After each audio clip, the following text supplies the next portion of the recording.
మనసులో మాట. ఇద్దరు కాలేజీ స్నేహితురాళ్ళు మాట్లాడుకుంటున్నారు. నేను పబ్లిక్ పరీక్షలో ఫెయిల్ అయ్యాను అంటే దానికి కారణం ఉంది. ఎందుకంటే నేను కాలేజీ డేస్ని ఎంజాయ్ చేయాలని పెద్దగా చదువుకోలేదు. పబ్లిక్ పరీక్షలు కూడా సరిగా రాయలేదు. మరి నువ్వేంటే సుమా, ఎప్పుడూ పుస్తకాలతో కుస్తీ పడుతూ ఉండేదానివి, పైగా కాలేజీ ఫస్ట్ కూడా వస్తావు అనుకున్నాను. అలాంటిది నువ్వు ఫెయిల్ అయ్యావు అంటే నాకు చాలా బాధగా ఉంది. ఫెయిల్ అయిన సుమను ఓదార్చబోయింది భాను. అరే, నాకు లేని బాధ నీకెందుకే భాను, కన్నీళ్లు పెట్టేసుకుంటున్నావు.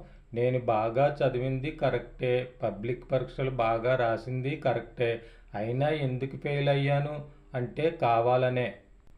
సంబరంగా భానుకి సమాధానం ఇచ్చింది సుమ. నువ్వేంటే నిజంగా పిచ్చిదానిలా ఉన్నావు. అందరూ ఫెయిల్ అయితే